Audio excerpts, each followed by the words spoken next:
Alright, girl. You've been great. But I think it's time for something different. We gotta change it up. So tomorrow's gonna be our last ride. Just wanted you to know.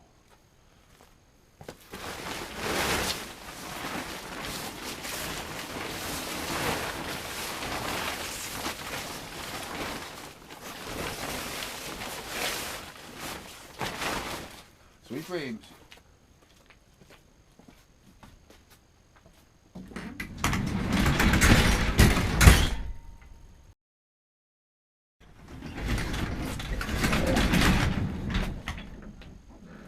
How's it going, girl?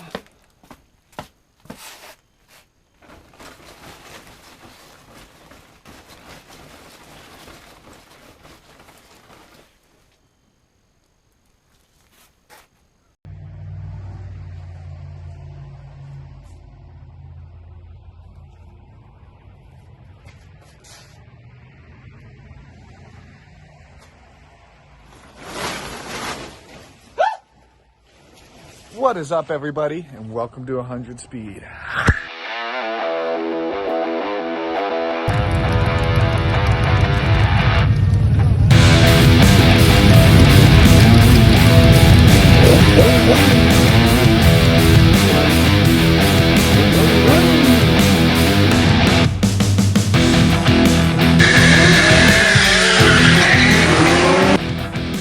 Welcome to the first episode of 100 Speed.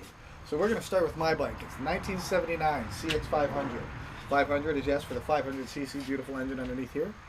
And this is a water-cooled. Now, they didn't make very many water-cooled engines back then. This is in 1979, so I think that's an awesome idea because everything's pretty much water-cooled now.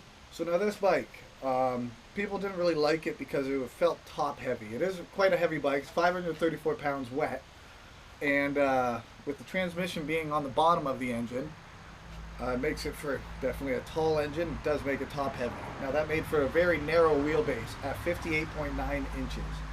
Now when I custom made this, we kept the seat height the same, so it's at 30.5 inches from the ground. So it gives you enough clearance. Many people can ride this bike. And the fuel tank is 17.5 liters. Now this is the standard fuel tank for these bikes. They had two other models. They had the custom and the deluxe. They both use the teardrop style tank. But I prefer this one, just the design of it and how it sat for this bike and looked. It just felt better for me. Now, the top speed of these bikes is around 180 kilometers per hour. It's got a compression ratio of 10:1 and a red line at 9,650. It's quite great for a 1979 bike being a cruiser that's now looks like a naked bike cafe racer. So this was Honda's very first V-twin bike that they ever made. So for the cylinders, they ended up agreeing on an 80-degree angle, but when they came out on that, they had to give the cylinders a twist in order for the chambers to come out properly, for the carburetors to fit and everything. So it was a very cool design. Honda wasn't used to it, but they definitely tackled it, and I think they did a great job on it. Now the crankshaft sits in the middle of the V, and as I said before, the transmission is on the bottom, so it does make for a tall engine, and it can throw people off, but for me, I find it to be a great ride. Now for this, some people say they don't find it torquey enough, but that's just the design of the engine. The transmission rotates reverse of the engine, which counteracts the crazy torquiness that this engine actually does produce. So it's actually quite a good engine. With the drive shaft, I find it's very reliable. You can just get on it and not have to worry. And the cool thing with Honda with this one, this has 4 valves per cylinder.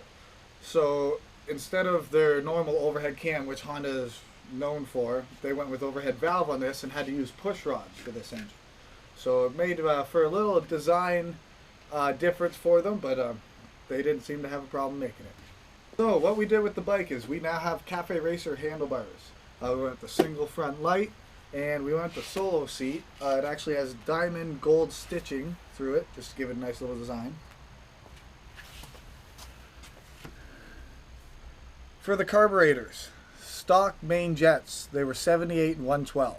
But once you cut the back of the bike off, you have to get rid of the big box air intake there. So you add pod filters, and we ended up upgrading to a 90 to 120 jet, because once you have more air coming in, you need more fuel. All the electrical for the bike is actually mounted underneath the tank, which you will see.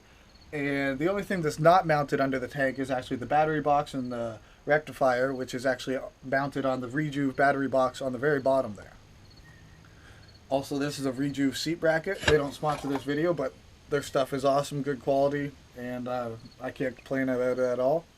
Everything on this bike is pretty much custom, down from the shift lever, which I had to hammer and heat up, hammer and heat up, hammer and heat up all the way just to get every little bend to get it around the exhaust, come out, and not put too much stress on the shift seals in there.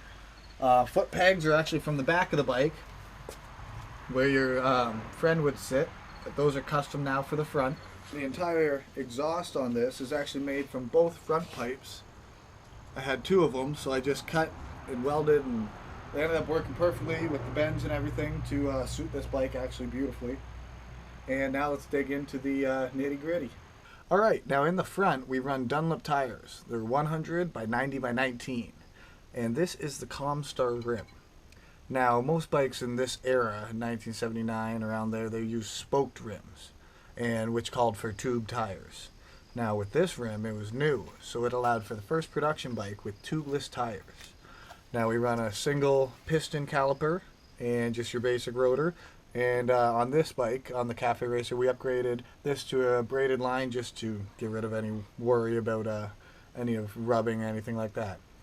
Now in the front here, we run a telescopic front fork. Now they have about 5.5 inch in travel. And for this specific build, once we set the drive angle and everything, we ended up dropping the front down about an inch at the top. To the rear. So back here at the rear, it is a drive shaft, and inside this tube is where the drive shaft hides. It's got drive shaft U-joints and everything. Now that goes to a bevel gear, and the bevel gear hooks to the wheel via a cush drive. Now all that does is basically absorb any vibration, dampening, anything like that from the bike. Now right down here, it sits in a little oil bath, and you got a little grease nipple here, and you can grease it up, get it all working, check your level as well right here for the oil, and you got to make sure this is always lubricated to get the best power output, or else you'll wear through U-joints like crazy, and your gears as well. Now for the back tire, also a Dunlop, but this one is a 110/90/18. Now I'm going to upgrade to a 130, but as you'll see, there's only so much space you can fit down in between the swing arm before you're going to start scrubbing. Now over here we have our drum brake set up. This is just your very basic drum brake, which I will hook to a cable, but right now it's on a nice rod. It goes all the way up here to a lever under here, which inevitably comes out to your brake foot. Right here, and on the other side, this is where the old suspension used to be. Now obviously you can tell I've upgraded to a CBR 600 shock, and completely fabricated the mounts for the bottom. Now for this side, here's your CBR 600 shock. Now this seat bracket is from Rejuve. Now they're not sponsoring this video or anything, I just love their seat bracket, and they give you basically how to put it in, measurements and everything like that, where you cut the frame, and you got a little spacer up top here. Now down here, they do give you a set of brackets, but I ended up fabricating my own because I wanted to raise it up a bit. So I actually have a little bracket that I made for the swing arm to lift it up, and then welded the braces on there to hold the shock. Now there's not much clearance in there, but there's enough. Okay, now to go into this battery box, we needed to order a special Alliant ultralight battery. Now this thing is only 740 grams, it's literally very light. Still puts out 200 cold cranking amps, and it is 12 volts, so it fits perfectly in there, everything's going to work perfectly fine. Fortunately guys, we're not going to be able to ride this one right now. It's still a work in progress, hopefully in the next month. So stick with us, you're going to see the progress with it. I got some more modifications I'm going to do, and we're going to get it running as fast as we can. And don't forget to subscribe, because every week we're putting out a new bike. We're going to do a drive test, show you how it rides and handles, and then we're going to do some pulls through some gears so we can see what each bike has. And next week,